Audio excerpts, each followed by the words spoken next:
In today's video, we have a masterclass on frozen shoulder. Now, this diagnosis can be a little bit tricky because a lot of patients come with a shoulder pain, could have something that's more common like rotator cuff related pain, or they may have something like frozen shoulder. And those things have two totally different treatment methods. So, as a clinician, it's really, really important that we get an accurate diagnosis, and the treatment is going to be different than other forms of shoulder pathology as well. So, in this video, we're going to take a deep dive on how to best diagnose this condition.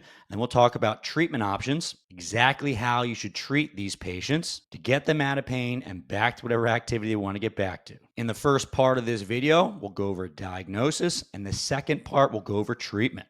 First up, diagnosis. Buckle up. All right, so just starting with a little bit of background information. So what the heck is frozen shoulder? We were just talking about this before, but maybe formerly known as adhesive capsulitis. I think that's still up for discussion. But frozen shoulder, it's an inflammatory condition characterized primarily by shoulder stiffness, pain, and you'll see a significant loss of passive and active motion. So, a true stiffness kind of in all planes. And there's many types of frozen shoulder. So the two main ways that they're trying to categorize this is idiopathic versus like a secondary type frozen shoulder. So with idiopathic primary adhesive capsulitis, the cause is unknown. So, totally hard to draw a link here of what's caused this loss of motion in somebody. And then in terms of secondary, we have secondary systemic. And this includes conditions like diabetes or thyroid disorders. And this is important to keep in mind because, if you have a patient coming in, and we'll get into this, showing signs with adhesive capsulitis or frozen shoulder, and they have diabetes or a thyroid condition, this is going to be something to consider as a primary diagnosis for that person. There's also secondary intrinsic frozen shoulder. So this is after usually some sort of trauma to the shoulder. So this could be after a dislocation. It could be after a rotator cuff tear, a labral pathology, a fracture, any number of things where there's significant trauma to the shoulder. And then unfortunately, if these folks hadn't gone through enough, sometimes they develop frozen shoulder after that. And then finally, secondary extrinsic. So this could be something like a stroke or a cervical radiculopathy. And I think for these folks, we're thinking of a prolonged period of immobilization, usually due to pain or loss of function in the case of a stroke. And all of these are straight from the clinical practice guidelines. So there was a CPG for frozen shoulder published almost a decade ago in 2013. And a lot more research has come out since then, but I think that's a good guide to start with, kind of pointing you in the right direction. So I think that's good for a little bit of background. If you are enjoying this video right now, I have something else I think you're really going to love. It is an evidence-based cheat sheet on frozen shoulder. Here's the thing, staying on top of all of the medical literature that's coming out is a pain in the butt. No one wants to do it. But here's the other thing, I'm a psychopath and I love doing it. So I've created this cheat sheet to do exactly that. My promise to you is I'm going to get you up to date on the latest literature on frozen shoulder in under 10 minutes. We go over the definition backgrounds, we go over prevalence as well as risk factors, pathoanatomy, as well as the clinical course of frozen shoulder. We talk about how to diagnose this accurately, as well as how to go through your differential diagnosis to make sure you're not diagnosing the wrong thing. We go over the best outcome measures to use with your patients, how to perform your clinical examination, subjective, objective. Then we go over the best treatments based on the irritability of your patients. And lastly, we round it up with different treatments like corticosteroids, surgery, and some of those interesting treatments you hear about like hydrodilatation, as well as suprascapular nerve blocks. So go ahead and click on the link in the description. This is 100% free. You get instant access. And like I said, I'm going to get you up to date in under 10 minutes. I do the work so you don't have to. It can speed up your knowledge as a coach and clinician. Now, back to your video. Yeah, for sure. I actually think the clinical practice guideline is still pretty accurate. As you guys know, we usually do a bit of a literature review before coming on these shows just to see what is kind of going on in the literature. Is there anything new, right? And these clinical practice guidelines are pretty amazing. You essentially have these people putting together all of the research and giving it to us in a kind of easy to digest format. The problem is that sometimes we're like a decade old, right? And I will say I know Marty Kelly, the guy who's like the head author of the clinical practice guidelines. He was in the Philadelphia area, and I went to school around there. And we did look through the literature a little bit. And what I will say is it really hasn't changed, or there's nothing new that has changed quite a bit. Maybe some of the treatments, and we'll talk about this in the upcoming slides. But largely seems like things are being treated in a very similar fashion, right? Besides a few of these treatments. I'll also say Marty Kelly was great, phenomenal researcher, but also was really good with frozen shoulder patients. I remember going there and learning a ton from him. All right, so getting into prevalence and risk factors. So primary adhesive capsulitis is reported to affect about 2 to 5% of the general population. So that's definitely not an insignificant amount. We did talk about one of the causes potentially being patients with diabetes or thyroid disorders. So we do see that the prevalence is higher there, and it can be as high as 20% in patients with diabetes. Um, and unfortunately, too, it often involves the non-dominant arm, but bilateral involvement is also very common. So if you do have somebody who has reported that they've had this in the past and they're showing similar signs now, something we want to consider is that they could be dealing with this again on the other side, unfortunately.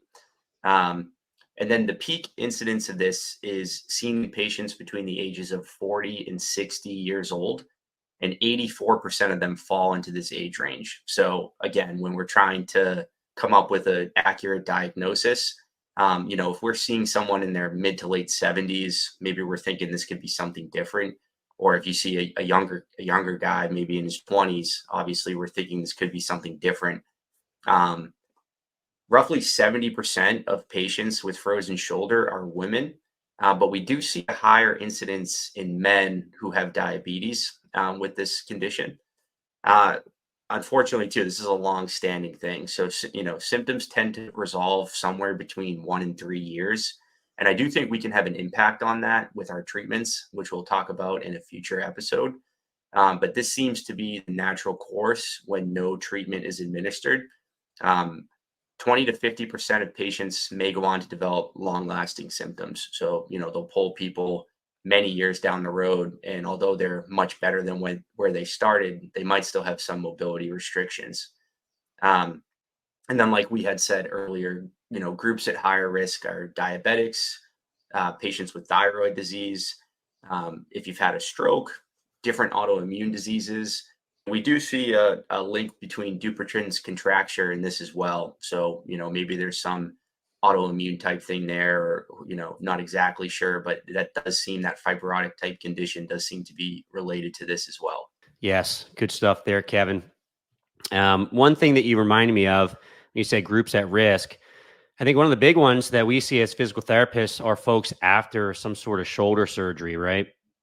I have a patient right now who's coming in. I just spoke to her, and she had a rotator cuff repair, and then she got a frozen shoulder with it. And that ends up being really tricky just because one of the typical treatments, and we'll talk about this later, for that is a cortisone injection followed by physical therapy. If you look at some of the research on cortisone injections prior to rotator cuff repairs, it's going to increase the failure rate, right? So we don't really have the option of injecting that shoulder with cortisone. So she's going to be a bit of a tricky rehab. But we're always on the lookout for this after surgery. And it's one of the reasons why we want to make sure that we're mobilizing people appropriately. Again, that rotator cuff tear repair is often tricky because sometimes we want that to get stiff, but we don't get that stiff, right? Totally. Yeah. The other, go ahead. I was just going to say one thing on that note. I mean, if we're just thinking about what groups of patients aren't good candidates for a corticosteroid injection, unfortunately, we do see with diabetic patients, they're usually not good candidates for this either, because it can have a big negative effect on blood sugar. And, unfortunately, we know this is a population at higher risk. And like one of the most important treatments early on isn't something they can benefit from. So that is definitely a bummer. But you don't want to go tell your diabetic patient to go get a steroid injection, because they're not going to be able to, most likely. And then you just feel bad. Yeah, that does stink. Don't get diabetes. Another thing I've kind of gotten in the habit of, if I have a patient with suspected frozen shoulder, I'll say, hey, have you been to your primary care doc in a bit? Let's make sure you don't have a thyroid issue, diabetes, so on and so forth. So I think it goes both ways. So if a patient has diabetes, you're thinking more likely this stiff shoulder is a frozen shoulder. Or if you're thinking, hey, this looks like a frozen shoulder, maybe you should go to your primary care doc and get that kind of checked up, right?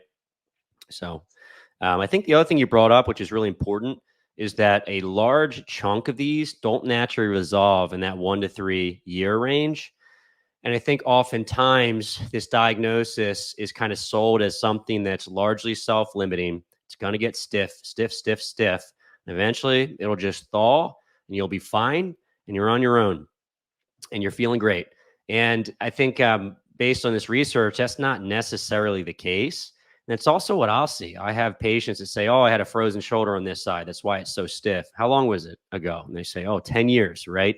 So I do think it's important that we catch these early if possible. And I actually think that treating is probably a good idea as well, because a lot of these folks are not going to get better. And even if they actually get better, they're still left with some small deficits for sure. And I think the other piece is that when we intervene, we can speed this process up significantly, right? I think in the physical therapy world, there's always this hopeful trend of that, things are going to get better, which is great. And I think with that comes oh, you don't have to worry about it very much. It's just going to get better. I think this is one of those things where sometimes it does, sometimes it doesn't. And if I was a patient, I'd rather be on the side of let's, make sure this goes away. I don't want to be that stat that 7 years later still has a really stiff shoulder, I like it, man. Advocating for PT. Yeah, I PT. agree. Yep. PT first. All right. So getting into the pathoanatomy, kind of what do we think is happening that's causing this? So we do think there's a contracture in synovitis of the glenohumeral capsule, and this is a hallmark of frozen shoulder. And then these quotes were pulled from a paper that's in the references, but it might be argued that frozen shoulder is primarily an inflammatory process that eventually leads to fibrotic changes. So when they go ahead and they look at the joint capsule of people with frozen shoulder, they do see an inflammatory process. So they'll see active T and B cells, macrophages and mast cells. So, a whole bunch of immune cells. And then later on, you see an increase in fibroblasts. And then I think what we see contributing to pain is that there's a big increase in blood vessels. So you see angiogenesis and an increase of pain detecting nerve fibers. So, whatever the cause of this cascade, there's definitely some changes to the anatomy that's causing the loss of range of motion, usually in all directions, and the accompanying pain that we see with it. So definitely stuff going on there. Yeah, and I think you had already mentioned this a little bit, but I think one of the reasons why the term adhesive capsulitis is not as popular as it once was is just because mainly this may start completely inflammatory, and then for a lot of individuals, their limitation range of motion might not be an adhesive capsule at all; could be purely inflammatory. So I think that a lot of folks just like the term frozen shoulder a little bit better for that reason. But when I was looking through the literature as well, I was expecting to see more studies that counter this argument, but it does seem like you do have those fibrotic changes as well that occur for folks over the course of time. All right. So getting into the clinical course of frozen shoulder. So we do see, what they tried to the research tries to outline this 4-stage approach, probably because it's just easier for us to remember if we stage them this way. But they tend to span over the course of 12 to 18 months.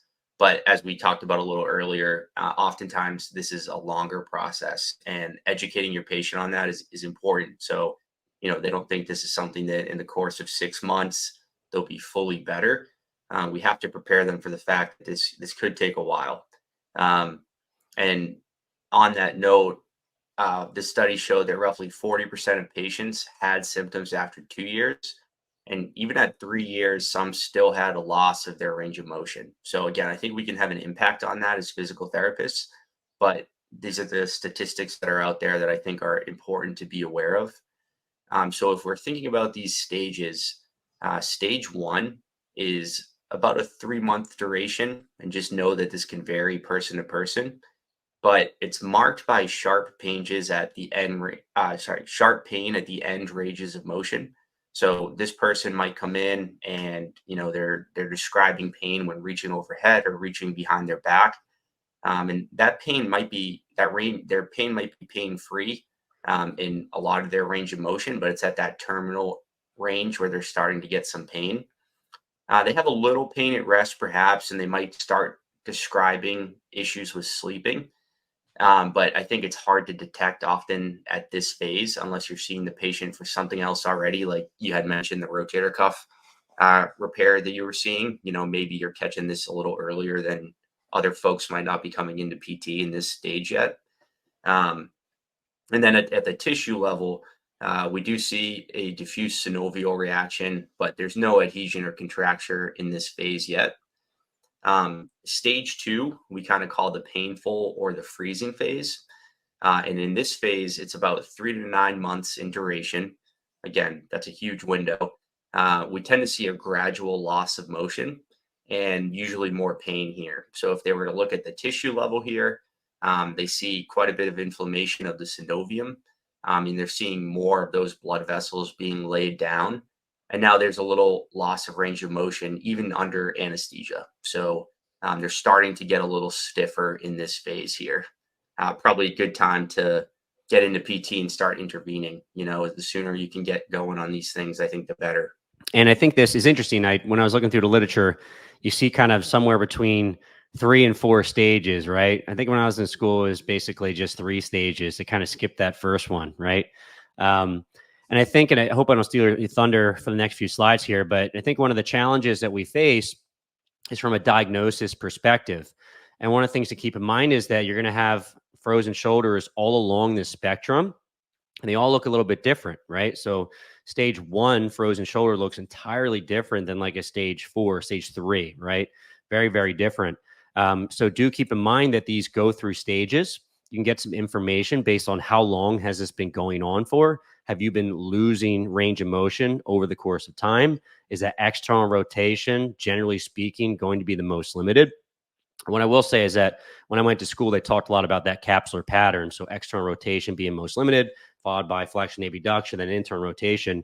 When I got out in the clinic and started seeing a lot of frozen shoulders, there's all different ranges of what gets stiff. I will say external rotation tends to be the worst in most folks, but you may see folks that are more limited in flexion, more limited in external rotation, or it flip-flops a little bit. So not always a perfect measure, right? What I will say is that in these beginning stages, you're trying to do that differential diagnosis between frozen shoulder and things like rotator cuff related pain as well, right? And what I will say is that early on, it's hard to tell, right? So I think just asking questions about has this getting progressively worse? Have you been losing more range of motion? One thing I will say, this is kind of anecdotally, but a lot of rotator cuff related pain, they tend to hurt and be more limited in internal rotation. Whereas for the frozen shoulder, it's external rotation. Yeah, one quick note is I think for going over this for background of what PTs need to know, I wanted to do the due diligence and include all these different phases that you'll see in the research. But one thing that the clinical practice guidelines advocate for that I will talk more about in this and in a future episode about frozen shoulder is the tissue irritability classification system that I think I can say our friend Lori Mishner, she's like ours, I think. We're good friends. Yeah, she kind of came up with Phil McClure on a paper, and I think that's helpful too because if we don't have to, I don't think exactly nail what phase they're in, but we have to have a good idea of how irritated their tissue is because that's going to guide treatment and stuff like that. So we'll get into that, but just you're going to come across the phases in the research, so I think it's important to know. But for guiding treatment, it may or may not be helpful. I think there's better approaches, perhaps. Yeah. And I'm not going to go too deep into this, but you can certainly overdo it with these patients. You can be too aggressive and make them worse, right? So we have to figure out what stage they're in. This is really important. Awesome. So to sum up these phases, this paper I came across was highlighting a 4-stage approach. So stage 3, we're going to be in the, what's known as the frozen stage. So this can be 9 to 15 months after the onset of symptoms. And we do see here kind of a global loss of range of motion, as Dan had alluded to. Oftentimes, external rotation is the motion you'll see the most limited, but each person can have their own variety of this and what motions are limited. So again, we see quite a bit of inflammation of the synovium and more, a little bit less of angiogenesis occurring at this level. And then there's a progressive capsulo-ligamentous fibrosis. So you start to see more of those fibroblasts being active in the tissue. And sometimes here we see a loss of the axillary fold and big loss of range of motion under anesthesia. So, I think of this as a true stiffness. Even under anesthesia, they're limited in multiple directions. And then finally, the phase 4 here is you're entering that thawing phase. So the range of motion begins to improve a little bit, but there can still be obviously some significant stiffness early on. You're seeing these folks about 15 to 24 months after the onset of symptoms. And we do see continued fibrosis, but it is improving. And the resolution depends on the extent of the fibrosis and the subsequent reabsorption of that fibrosis. So things start to clear out a little bit here and kind of, turning the corner and heading towards a resolution of symptoms, hopefully. Hey there, you little learner. Do you like this content and want to go a little deeper with that learning? You should join us with our online community, Insiders Academy. It's our premium subscription membership to help you become a better coach and clinician. We do a lot of good stuff at Insiders. We fill in those gaps in knowledge that school didn't teach you. We go over things like exercise technique and prescription, programming, periodization, strength conditioning principles, and advanced rehab. Let's get you proficient there. We also help to keep you up to date on the latest medical literature, even if you don't have time. And we do this with cheat sheets. And these are PDF downloads that catch you up to date on a given topic in under 10 minutes. And we've got a lot of them, over 50, and we're constantly updating them and adding new ones. It's pretty much the exact same thing as downloading all of our knowledge directly into your own brain.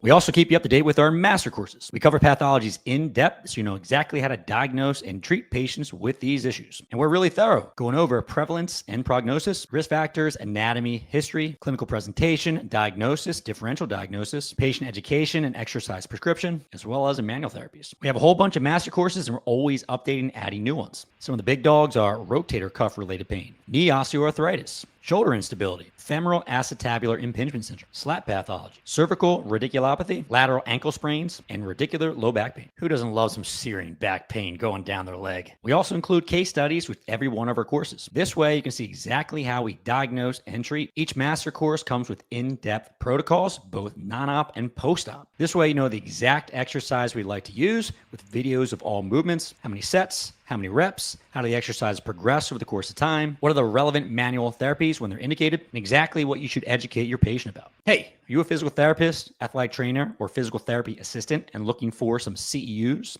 Well, we got you covered, and you can even earn CEUs for watching the content you're watching right now. Finish up the master course, take the exam, get the CEUs. Easy peasy. With Insiders Academy, you also have community access. Basically, you can have all of your questions answered by me and the rest of our team at Fitness Pain Free. This way, as you go through the learning and you have a question, you'll get it answered. Best of all, you get started with Insiders Academy for just $1 for a week-long trial. After that, it's $25 per month. If you want to save 2 months, get them for free, then sign up for the yearly membership. I'm going to leave that link with a discount in the description below so you can check it out, and I'll see you there. Now, back to your learning. Yeah, good stuff. And comparing stage 1 and 2 with stage 3 and 4, I think the big thing you're going to see clinically is they get stiffer, right? Stage 3, they still have quite a bit of pain at end range. So essentially, they don't have as much pain in mid-range anymore. That acute, terrible pain is starting to go away, especially towards stage 4. So the difference between the two, I think, is that you're going to have a lot more pain. Stage 2, stage 3, it starts to let up a little bit. Stage 4, sometimes folks have very little pain, right? The stiffness is really bad during stage 3. And then, as Kevin said, it just starts to get better in stage 4 slowly over the course of time, hopefully, right? Okay. And then to get into diagnosis, so, all that background information I think is helpful, knowing those stages.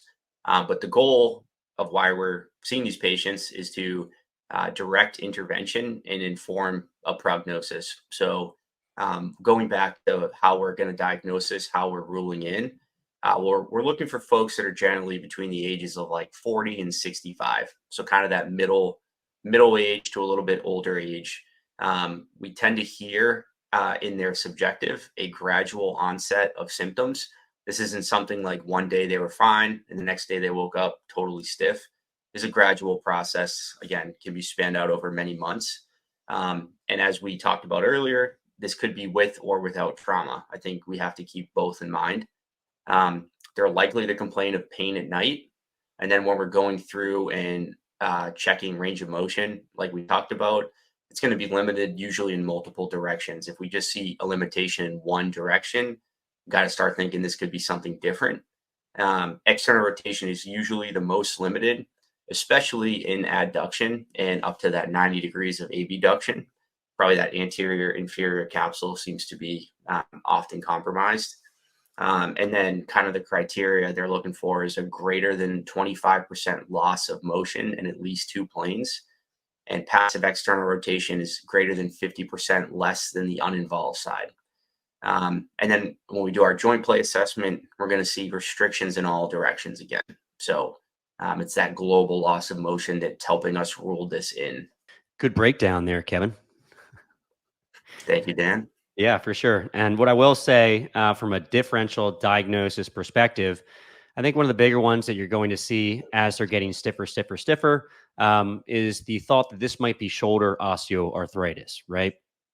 Because we just made a big deal about shoulder external rotation being limited. You'll also find this in shoulder osteoarthritis, right? And we're going to talk about shoulder osteoarthritis in future episodes. It's just a very different treatment, right? A few things to help you differentially diagnose. So between 40 and 65 is where you're going to see most folks with frozen shoulder. You're going to see a lot of folks with shoulder osteoarthritis, and it just kind of gets worse as you age, right? So you're probably not going to see too many 40-year-olds with severe osteoarthritis, although it definitely does happen, right? The other piece is that you're going to rule in osteoarthritis with imaging. So if you have any sort of doubt in terms of what's going on, you can send them back to the doctor just to see what's going on. In frozen shoulder, you're not going to see much change radiographically. There are some changes, but not very many. With osteoarthritis, you're going to see a lot of changes, right? Bony changes, reduced joint space, so on and so forth. So that's one of the big ones to differentiate from that standpoint. And I didn't know if you're going to go over kind of rotator cuff related pain, but like I said previously, in the early stages of frozen shoulder, I think you're trying to figure out, is this frozen shoulder or something different? And I think the hallmarks are going to be the limited external rotation range of motion, the age group, and then which directions are limited. Like I said previously, for folks that have shoulder pain in general, I'm going to lump in a bunch of different pathologies. Usually internal rotation is pretty irritated, right? External rotation is not too bad unless you're like a thrower or something. But if I have a 20-year-old thrower, I'm definitely not thinking frozen shoulder. But I would say that's the big differentiator, right? External rotation is the thing that's limited. It's really painful in that range. It's been progressively getting worse over the course of time. I think that was a great segue here because you nailed it, man. Differential diagnosis. Sorry, dude. No, that's great. I think you did OA a really good justice there. That was good. You are the OA expert, I'd say. I love OA. Yeah, all day. So I think Dan just talked about some of these things, and these are important to keep in mind because aside from just the loss of motion in all directions and kind of that gradual onset, I think a lot of times we could think of frozen shoulder as a diagnosis of exclusion. We're trying to rule out some of these other things. So if you look at the clinical practice guidelines or some of our CPGs, they really categorize shoulder pain as one of three things, right? So you can have shoulder stability and movement coordination impairment problems. And these are our hypermobile folks that might have had a dislocation or subluxation type thing. We have shoulder pain with muscle power and with muscle deficits. So this might be our rotator cuff related pain, subacromial pain. And then we have this stiff shoulder. So perhaps the, frozen shoulder type folks. So that's something to keep in mind if we're trying to categorize these patients. This is what some of the research tends to recommend is one of those three umbrellas. But, what different pathologies come to mind that present similarly to this? Start with arthritis. Dan had mentioned osteoarthritis.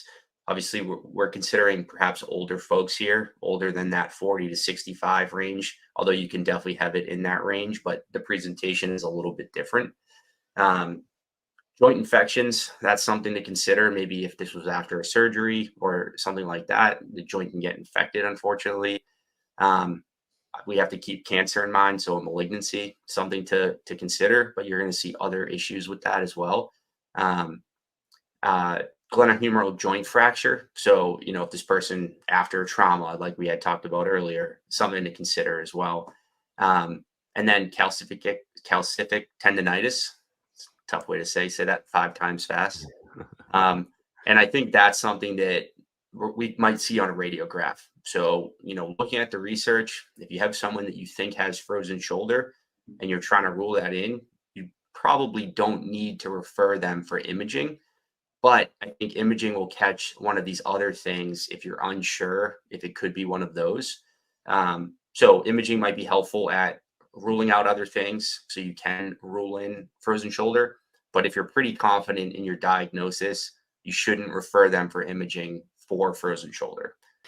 I like that. No, obviously, I just kind of like stole all your stuff previously, so I don't feel like I need to do it again. But I do think it's important as a clinician, do your due diligence. Sorry, can't speak too well. Just make sure you have the right diagnosis. And the other thing I will say is if you're not sure, it's fine to refer out, right? If you have a local shoulder doc that specializes in shoulders and you just value their opinion, say, it can't hurt to go see them, see what's going on. Maybe you may need some imaging, maybe not, right? It might be a really easy fix for you because you might be getting a treatment alongside with physical therapy, which we'll talk about a little bit later. But sometimes a cortisone injection with physical therapy, sorry, spoiler alert, is one of the best things you can do. You might be sending back to doc anyway. So if you're kind of thinking it's frozen shoulder, not completely certain, just let them know like, hey, I think this is frozen shoulder. Oftentimes it does well with a cortisone injection with physical therapy. Let's send you back to the doctor. They'll also give us their opinion as well. So we can be really accurate with the diagnosis and potentially get you started with that cortisone injection to get you going. All right. So now you can diagnose frozen shoulder like a pro. Next step, you have to learn how to treat these. Next part of this video, we'll teach exactly how to do that. I think the first important key here is getting an accurate diagnosis. So again, we went into a lot of detail on this stuff in the previous episode on frozen shoulder, but you're going to look at a range of motion loss in all directions. And you're often going to see external rotation the most limited, especially up at 90 degrees of abduction. This person's likely going to be between the ages of 40 and 60 years old. And it is a more common pathology in females, but that is with a little bit of a caveat that in patients who also have diabetes, sometimes in that group, it's more common in males. And then a radiograph can help rule out other things, but you don't need a radiograph to rule in frozen shoulder. But it can give you some idea of what they're not dealing with if you are really stuck between a couple different diagnoses. So, the first key to treatment is getting a good diagnosis. That's, obviously very important. Mm-hmm. Yeah. And I think obviously getting an accurate diagnosis is really important for most pathologies we face. But in the shoulder, frozen shoulder is just treated very differently than other forms of shoulder pain. So rotator cuff related pain or like instability. I would say the majority of folks you're going to see in a physical therapy clinic probably have some variety of subacromial pain, rotator cuff related pain, even slap tears. And these are all treated very similarly. But frozen shoulder is just treated much differently, right? So we just want to make sure on the lookout for that because it does have a different treatment. All right. So one thing that I'd like to get your input on, because I know I don't do much of this, unfortunately, in a cash-based setting, but I think there's good utility for it, right? So looking at the clinical practice guidelines, there's an A-level recommendation to give your patient one of these outcome measures. And so the big ones that they had cited were the DASH, the ASES, and the SPATI. So what we're looking at here are different outcome measures that are telling you they're self-reported by the patient. And the first two, the DASH and the ASES, are looking at levels of disability. So the higher the score, the more disability perhaps. The lower the score, the less disability. And then on follow-up times that we administer this, where we want to see that minimal clinical important difference to make sure that there is a improvement in their function. And then the ASES is a function score. So the higher score there, the better. So that one is a little bit different. But, I do think these are important to use. I think for insurance reasons for people, that's a big consideration. But I also think it's important because these are being reported by the patient. So if your patient is struggling and they don't feel that they're making much progress, but you give them one of these outcome measures and they actually are showing a pretty significant improvement, even a small improvement that hits that minimal clinical important difference is something you can say, hey, look, Dan, I know you're bummed out. You can't do the weightlifting you want to do, but you are making some progress, and it might not be as fast as we want it to be right now, but we're moving the needle in the right direction. So something that, A-level evidence from the CPGs, I think it's something we should definitely be considering using. What do you got on that, Dan? Do you like outcome measures? Yeah, I think you nailed it. If you look at most of the clinical practice guidelines, they almost always recommend outcome measures, and it's usually a very high grading, right? So I think you can almost always make the argument that you should be using these. And I think they're helpful for a variety of reasons. So the first of which, I think you already, like I said, you nailed it. For these pathologies, especially frozen shoulder, it's a long time horizon. And one of the things that happens with patients is that progress is so slow, they get very frustrated. And it's hard to know if you're making any progress whatsoever, right? And I think that, and we'll go over this a little bit later, but oftentimes if people stop making progress, then we're starting to think, okay, is it time for a different intervention? Do we need to do, let's say, an additional injection? We'll talk about hydrodilation, suprascapular nerve block. There's a couple different things that patients can kind of go down the pathway of, or surgery, right? So part of it is if you're making zero progress whatsoever, the outcome measures are going to help to show that and maybe guide the next steps, right? Let's say it's been 3 months, made zero progress, right? We're at the point where things should be advancing. What's my next stage, right? Or people actually are making progress. It's just that it doesn't seem like it. The outcome measure can help to guide that. What I will say is that I think if you work in network as a physical therapist and you've been dealing with insurance companies for the majority of your career, you've probably been burned at some point, right? So essentially, outcome measures are hard because I don't think patients always understand how to do them appropriately.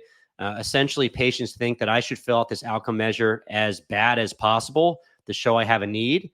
And then when they have to fill it out again, they'll fill it out as bad as possible. So it shows they still have a need. And insurance companies look at that and they say, look, you made no progress. You've actually gotten worse. And we're going to cut you off from physical therapy, right?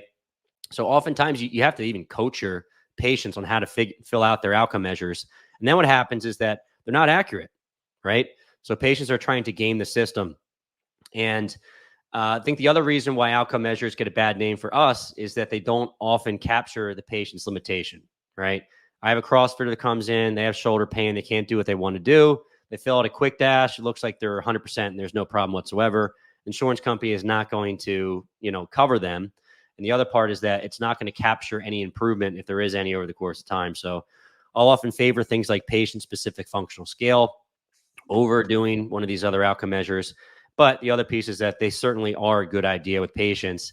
I just don't want to give the idea that, we hate outcome measures and think they're terrible. I just think that given the population that we work with, they usually have a little less utility. But then again, there's outcome measures for more athletic folks as well, right? All right. So key number 2 is conduct a stellar examination. And this is going to help with the diagnosis. And it's also going to help guide our treatment, obviously. So I think the first key is determine the level of tissue irritability.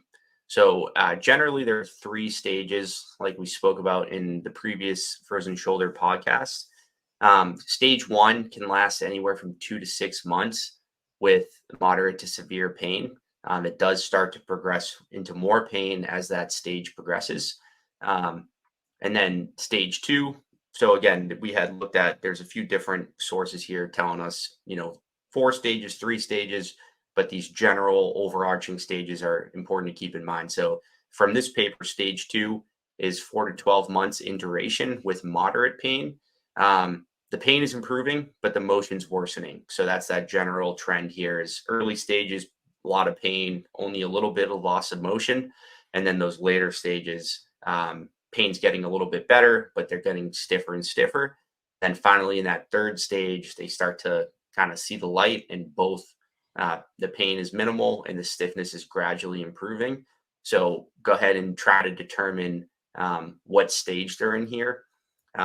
We did talk about this a little bit in the previous episode as well, but I think a more helpful approach than trying to figure out exactly what stage they're in is trying to figure out the level of tissue irritability. So that's something that we will get into talking about, but I think that will allow you to better guide your treatment than nailing the stage, because I think on paper, these make a lot of sense, but when you see a person, oftentimes they're not fully showing all the characteristics of one stage, perhaps, or they're overlapping in one of 2 or 3 stages. So I think there is a lot of utility in finding out the level of tissue irritability for this and many other pathologies that we see as PTs for sure. Yeah. And I think like Kevin said, you don't necessarily have to nail that stage of tissue irritability. Like this is a stage 2 or this is a stage 3. I think a lot of it is just, you really have to respect this injury, maybe more so than other types of injuries. Big thing is that we have a bit of research to look at kind of aggressive rehab protocols versus very easy rehab protocols. I think one of the studies was entitled Aggressive Physical Therapy versus Watchful Waiting or something along those lines. I'll put a link in the show notes if you guys want to check that out. But what they found is that if you push these things too hard, too fast, versus you watch them and just give gentle, easy range of motion, so that watchful waiting is not really true. But if you do easy exercises versus hard exercises and really push that range of motion, be aggressive, pushing the range of motion, be aggressive does worse. So the way you figure out the tissue irritability, in my opinion, is you take them through a few exercises. We do gentle range of motion exercises. You see how they feel. You push them a little more, you see how they feel. And essentially, you just meet them where they are. Like Kevin said, you do the same thing for any other diagnosis. But I mean, the thought for a lot of folks might be, hey, this is stiff, we need to push it. That's not really the case, especially if they're really irritable. You're going to make them worse. We know that. All right. So getting into the tissue irritability. So these quotes were taken from a study that was looking at this. And what they said was an expanded classification system that includes both the pathoanatomic diagnosis and a rehab classification based on tissue irritability is going to be important. For the rehab classification, 3 levels of irritability are proposed and defined with corresponding strategies guiding intensity of treatment based on the physical stress theory. So again, the tissue irritability concept could be pretty important here. Like Dan talked about, if we flare these people up, it's a little worse than if we flare people up with some other conditions, perhaps could cause some regression or prolong of symptoms. So it can guide the intensity of the treatment. And then this theory that Laurie Michener and Phil McClure came up with on tissue irritability was actually validated as used by physical therapists. So if a few different PTs are trying to classify someone's tissue irritability, we find that it is, validated in the research. There's good inter-relator reliability, which I think is pretty cool. So there appears to be acceptable reliability and a strong relationship between patient-reported outcome measures and therapist-related tissue irritability. And that was in this STAR shoulder irritability rating system. And it could be one way we can use tissue irritability gathered during the subjective and objective exam to guide our treatment. So we'll get into this a little more in the next slide, but what do you think, Dan? Tissue irritability, good or bad? All right. Yeah. I think that obviously working towards tissue irritability is going to be important, and you're going to get a lot of information during your clinical examination. So essentially, when you take them through an active range of motion and passive range of motion assessment, and then you get them on the table, you look at flexion range of motion, external rotation in multiple planes, internal rotation, you'll get a good idea of how irritated this person is.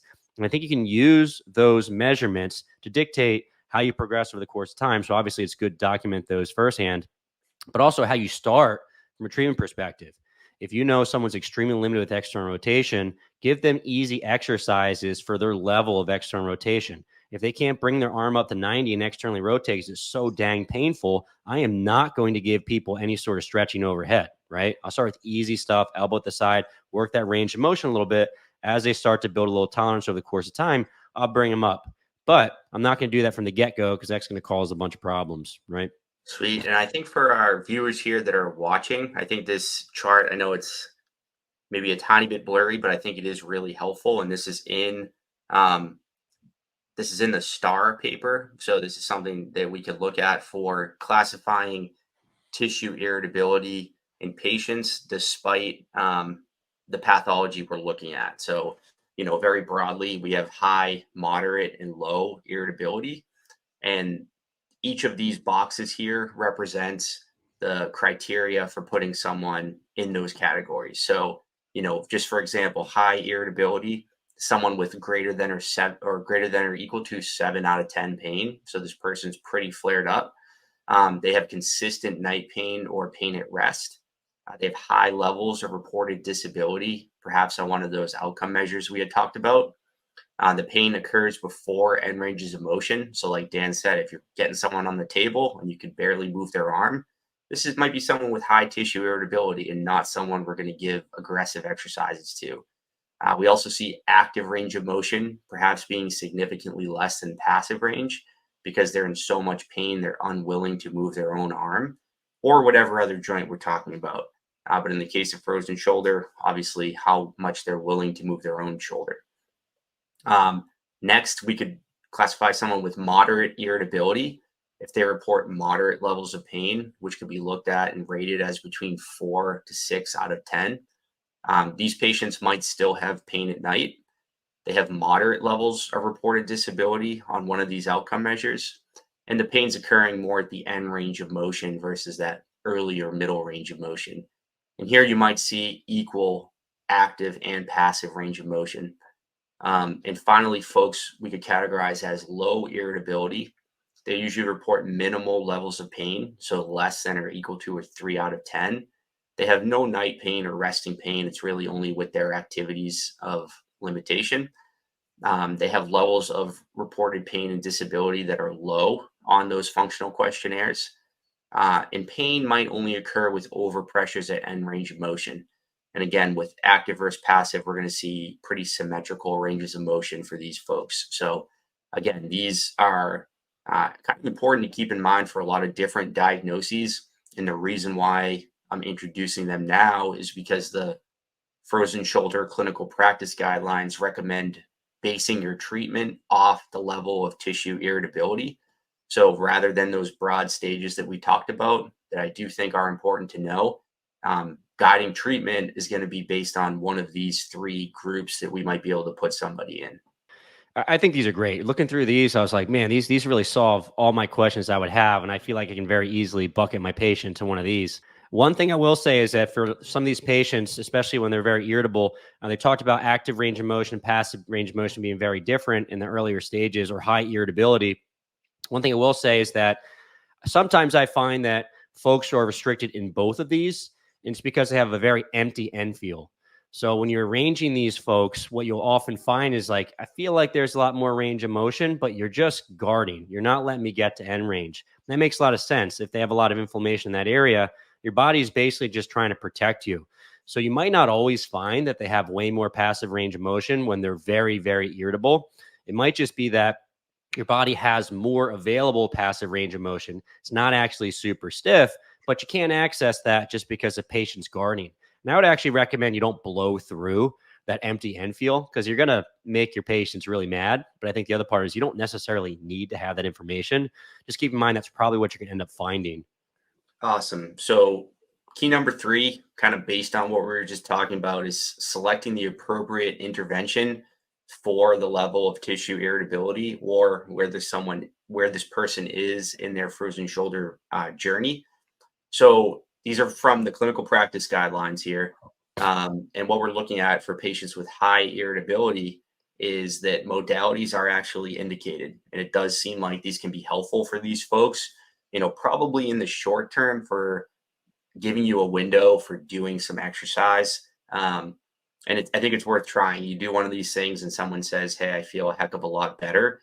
I don't think you have to be afraid to use modalities, and they are supported by the clinical practice guidelines. So I think you're on firm ground if you want to use these. So these CPGs recommend heat or e-stim for pain. And again, probably pre-treatment might be best, but if they feel good and they want to use this at home, I think that's totally fine too. I think a big part of what we can offer in this phase is education. So, a lot of times it's not what you just add for stuff at home, it's what you modify at home as well. So we can be educating these people to find positions of comfort and positions to avoid.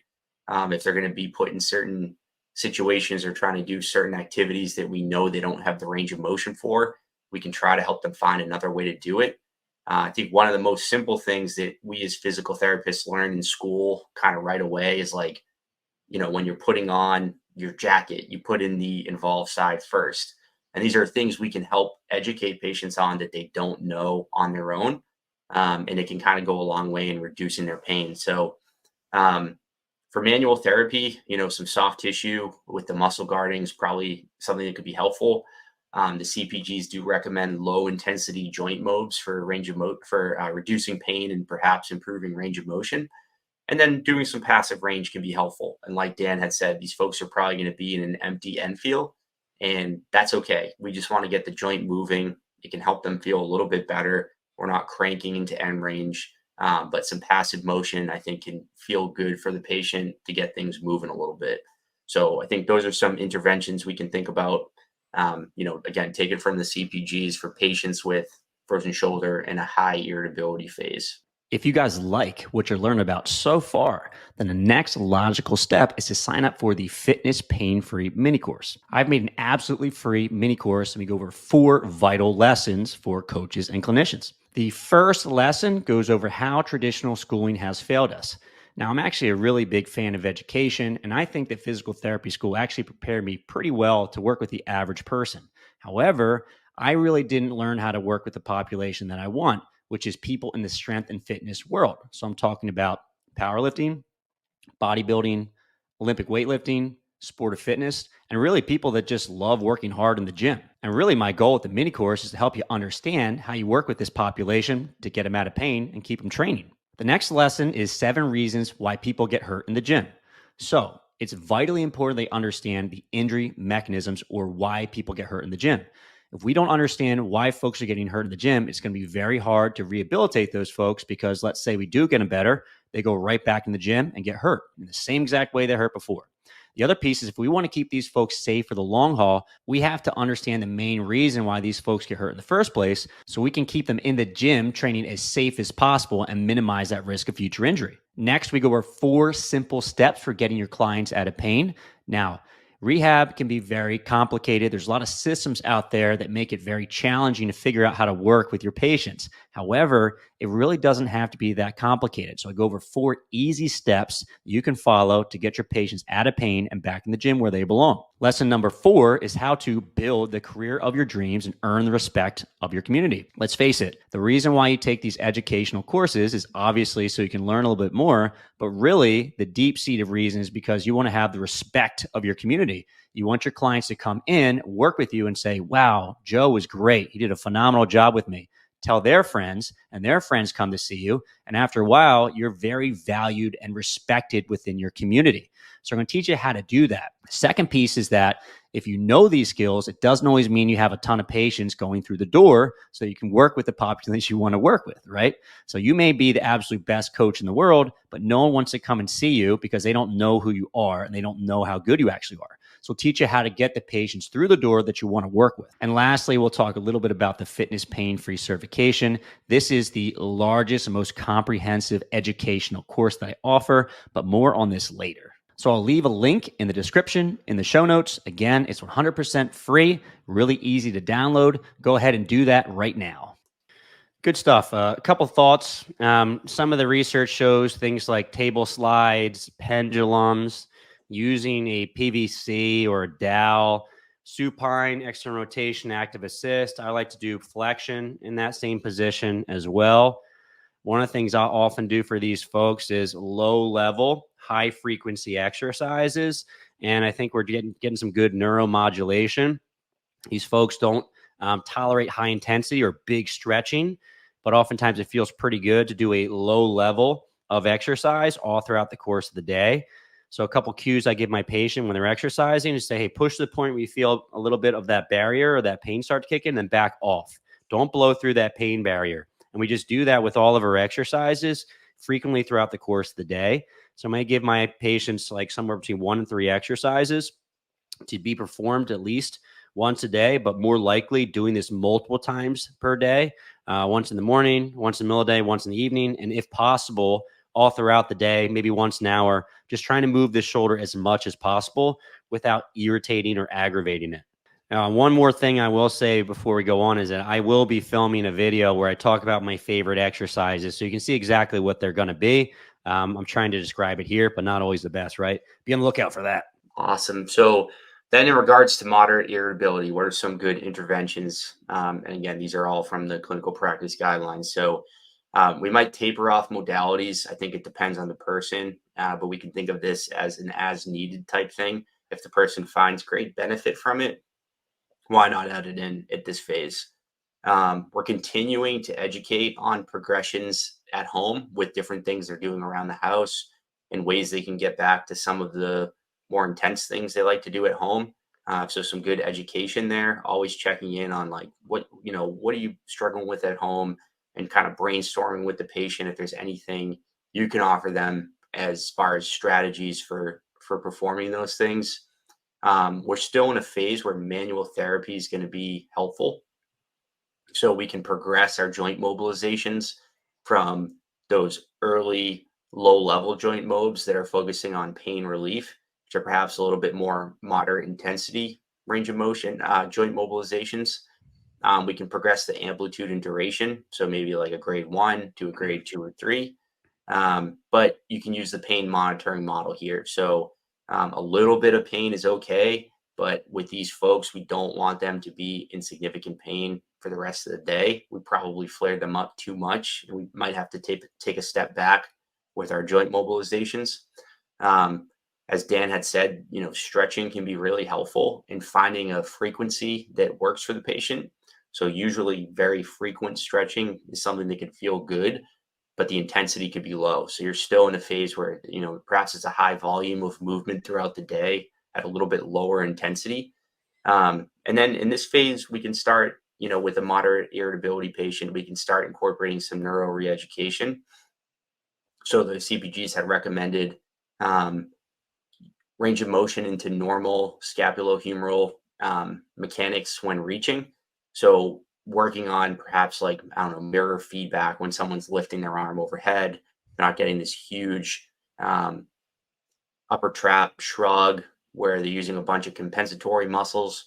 We're kind of slowing things down with this person and trying to get them to feel their shoulder again and learn how to move it kind of segmentally. So that's something we can add in this phase as well. Another thing I will say is that we have a bit of research to show that strengthening exercises can actually be more beneficial than just mobility exercises.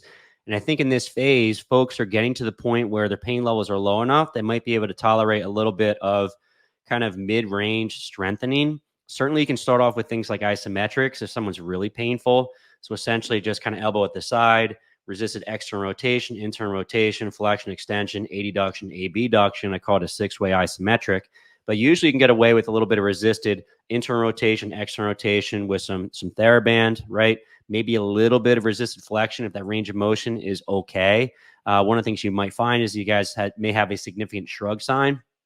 So because they're so stiff within the capsule, so painful, and sometimes will move straight from the shoulder blade, just like Kevin was saying. So I think it's important that once you start applying some of these strength exercises, let's not build bad habits, right? Let's choose motions that are more through a partial range of motion. They aren't causing a ton of compensation, a ton of pain, right? But I think it's now appropriate to start incorporating a little bit of strength alongside with your mobility exercises, then actively trying to work on motion, making sure you don't have that huge shrug sign, right? We're not moving entirely through the shoulder blade. We're getting some motion through that shoulder joint without forcing it, right? Because we force it, we're still in a bad place. That can make us go backwards. On this slide, we have a bit of a typo. So instead of high irritability, we're in the low irritability phase here. So if you're categorizing someone with that low irritability, it's probably time to move away from the modalities. So they don't need any of those. For the self-care and home management training, we're continuing to educate them on how to reincorporate high-level activities at home and how they can get back to the recreational activities that they've had to modify since the onset of this frozen shoulder. For manual therapy, if we're still seeing loss of range of motion, we can kind of transition to high end range joint mobilizations. So maybe more of that grade 4 with a high amplitude and longer duration to try to improve range of motion. Again, we're going to see pain pretty low, and we want to make sure that pain continues to stay low. And as we get more aggressive with our interventions, they're not flaring patients up. We can progress stretching, perhaps to stretching at end range, again, without excessive pain. But what might work well for these folks that, we definitely utilize at Champion is a kind of low load, long duration stretching. And just be sensible. Make sure that the person isn't flared up after, you're not regressing at all. But something to consider that can be really helpful for improving motion. And what we'll do for that is usually bouts of, maybe 5 or 10 minutes or so at a certain range of motion that the patient can tolerate, and they're just hanging out there. And if you can get that going a few times throughout the day, it can make quite a bit of difference in the range of motion. And then we're continuing to focus on just, quality movements as we get into this phase. So a little bit of neuro re-education, and then of course a bunch of strengthening. Right, we're getting back to the activities that this patient really wants to get back to. Doing more in the gym, in the range of motion that they have, and progressing back to kind of full activities without restriction. So we can be pretty aggressive in this phase with our exercises. We just want to make sure we're respecting the pain and kind of heading in the right direction. I feel like this is kind of that phase where physical therapists can use their full toolkit, right? So before, really holding back, we can't do a lot of things we normally would for a stiff person. But now we're getting to the point where really everything's kind of on the table. So I will start to incorporate more traditional stretching or static stretching at this point, so the patient can handle it. Something like a pec stretch in the corner or the pec stretch through a door. Just keep in mind, a lot of these folks are still going to be very stiff, so it might be hard to stretch from that position. We can do the same type of pec stretch with the elbow at the side into external rotation and just holding 30, 60 seconds at a time, a couple of different sets. I will also do some weighted stretches at this phase if a patient can handle it. So let's say your back is on a physio ball and you have some light dumbbells in your hands and you're going into, let's say, a T position or a U position or a Y position. So getting a little additional load to help with our stretching. We can either hold a little bit of end range or just go to end range and then back off again. This is also where we'll incorporate a little bit of low load, long duration stretching. And this is what Kevin just kind of mentioned. In terms of how long you have to hold these, it's a pain in the butt, but probably somewhere between 20 minutes and 60 minutes at a time. One of the things that I learned from Champion, I think the guys like Mike Reinold, Lenny, and probably Kevin back in the day, is just you take your patient, have them lay on their back, you support their elbow, try to get them in the scapular plane a little bit, take a TheraBand or a light dumbbell, put it in their hand, so it's pulling them into a little bit of external rotation, put some heat on that shoulder, and let it sit there for a long period of time. So we're talking 20 minutes up to 3 times a day. It can be a lot. But if we're looking for that true tissue creep, we need a lot of time to gain that. So this is one of my favorite interventions for patients with frozen shoulder. But if you incorporate this too soon, you're going to hurt your patient.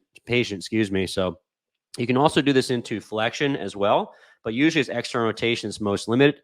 And anecdotally, if you're improving external rotation, it's probably going to carry over to flexion a little bit as well. What I'll do with my patients is that I'll do a lot of measuring before and after, come in the clinic, do a lot of mobilizations, really work on the external rotation. I also find that the flexion actually cleans up a little bit too.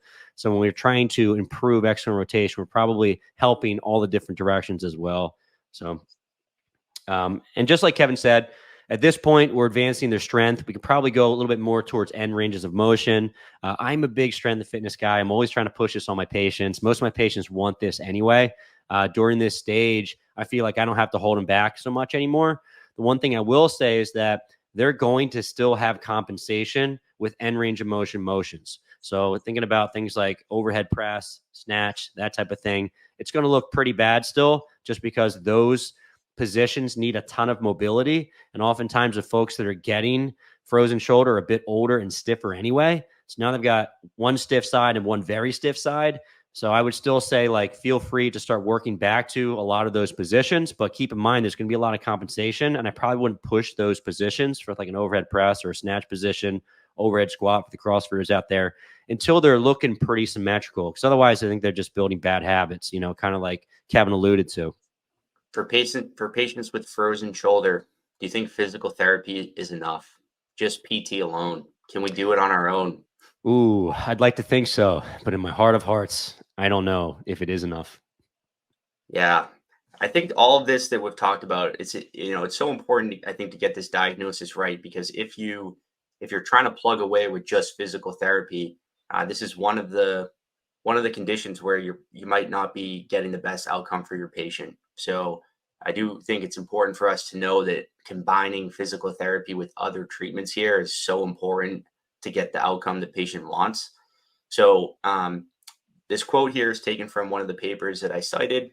And in general, physical therapy is simultaneously combined with other treatment modalities.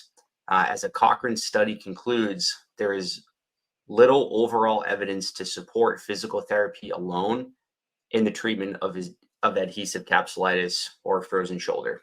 So based on a network of 9 studies, it found that a steroid injection combined with physical therapy was the only treatment showing statistically and clinically significant beneficial treatment compared with placebo for short-term pain.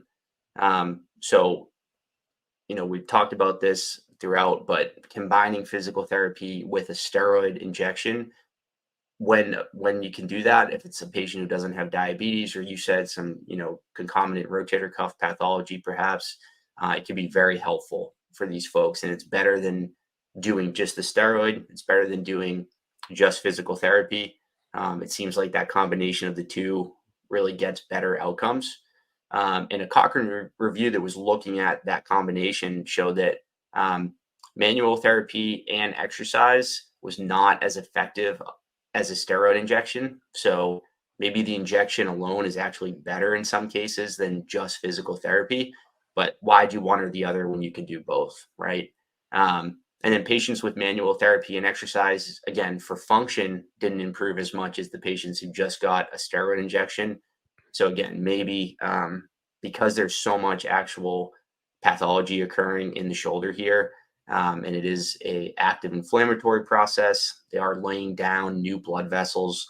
Perhaps that steroid injection is interfering with those things, and it's relieving a lot of pain and improving function. But I think, again, one more note on this study was saying that 46 out of 100 patients reported successful treatment with manual therapy and exercise, but 77 reported success with just a steroid injection. So if you're going to do one or the other, which I don't know why you would, but 31% better improvement with the steroid injection. So it's definitely something that we need to consider here, is that we alone probably can't provide the best outcomes, but we can in combination with a good referral to a doctor who sees frozen shoulder quite a bit. Yeah, this is an anecdote, and obviously it's evidence-based, but cortisone injections help so much for these folks. You have a patient that hates their life. It's so painful. They get the injection. They feel amazing, and the range of motion gets a lot better. So I really think this cortisone injection with physical therapy is kind of this kind of match made in heaven. It's so helpful for patients. Patients feel great. You got to keep in mind, these guys don't feel very good. And they're getting more and more restricted. And it's kind of like, what the heck did I even do to my shoulder for this to start happening? It happens out of nowhere, and it's this multi-year process. It really, really sucks for patients from a psychological perspective. Cortisone injection can be extremely helpful. And the other thing I will say is, if you've ever worked with a frozen shoulder without a cortisone injection, that stinks. It's a lot harder for the physical therapist as well. So this is one of those, I would say, rare cases, although I think you should always work with a good surgeon, good shoulder specialist. But it's one of the rare occasions where it's like, all right, I'm sending you straight back to the doctor. Let's get a cortisone injection. Let's get this thing going, right? Almost always with other pathologies, I'm trying, it depends. If I have like a shoulder dislocation, I'm not going to just treat this right away. I'll probably send back to the doctor, but almost always I'm starting with physical therapy. This is one of those cases where I'm sending back to the doc, right? Maybe we treat him a little bit that day, but say, you need to go back to your doctor. Let's get a cortisone injection. And oftentimes I'm getting referrals from doctors from a patient that already had a cortisone injection, right? So you're definitely going to see that as well, right? The other thing that I've been referring patients to get a bit, we have a couple of local docs. Dr. Eric Laska is one of the guys who does these locally, is that you can look into hydrodilations or hydrodistension procedures, which can be a little bit painful for patients, sometimes not tolerated well. But essentially what they're doing is they're filling up the shoulder joint with cortisone and fluid, right? And they're showing sometimes better outcomes because we're kind of distending that capsule a little bit, stretching that capsule, and we're putting a lot of cortisone in that area as well. And the research shows that it really has good outcomes. So if you haven't heard about that, I would look into it, right? Because it's not really well known, I wouldn't say. The other treatment that's showing some pretty good outcomes is a suprascapular nerve block. And again, it's an anecdote, but a lot of patients say they really love it. I have a lot of physical therapists I've spoken to. They're like, man, I've had some patients try the suprascapular nerve block and they've done amazing afterwards. So there's a couple other options for you. And the last thing I will say is that if your patient's making no progress whatsoever, you can consider a manipulation under anesthesia. I would say this is kind of your last case scenario. And if you look at some of the literature, I think it's pretty similar doing the manipulation under anesthesia versus cortisone with physical therapy. So it's definitely not my first go-to. It's definitely more invasive, definitely more risk of causing a complication from that. But the other part is that if you're not making any progress whatsoever, then I've seen patients that do pretty well with that as well. So you have some options for you if you don't, have progress with the cortisone with physical therapy. Sweet. So, we can speed through this slide, but these are just a couple other studies that are showing that PT with an injection, back to the corticosteroid injection, leads to better improvement than PT alone in shoulder pain and in shoulder function. So again, something to consider. You had touched on a few of these things in what you were just talking about, and I think you nailed it. So hydrodilation wasn't something I had heard about. And then actually after we did these slides, I did see a little bit about it on social media. So it's kind of interesting that I start hearing it floating around a little bit. But it does seem like hydrodilation with or without a steroid injection may be more effective than just a corticosteroid injection alone at improving pain in the short term. So, perhaps something to be on the lookout for is if we should be referring our patients for this type of injection. I think worth doing some reading and learning more about. And then, as Dan had mentioned too, surgery is an option. Sometimes they'll go in and they'll, release the capsule, or they'll do a manipulation under anesthesia. And this is from that reference there is from the Frost trial. So that's a paper you might see, and they were looking at the difference in outcomes between physical therapy with an injection or patients who have a surgery. And in the long term, there really doesn't seem to be a difference between the two. So why not avoid surgery if you can? It doesn't seem to have superior outcomes. It can be helpful, but again, it doesn't seem to be more helpful than just PT and an injection. So definitely worth trying that first. Surgery is there for folks who might need it, but we always know surgery comes with other risks. So if we can avoid it, let's definitely try those first two things first, some type of injection and PT. And then that's an option down the road if this person's just really not showing any progress. Yeah, for sure. We want to be really patient with these patients. We know it takes a long time to get better anyway. The other thing is, and I think a lot of doctors not doing this anymore, right? From a surgery perspective, you can range the shoulder under anesthesia, you can manipulate it, kind of a joint mobilization with it, and you can be a little bit more precise with kind of cutting some of the adhesions. Some of the older procedures that a lot of surgeons would do would potentially tear the rotator cuff and part of the labrum too. So when they say that there's a higher risk of complications, they're not good complications, right?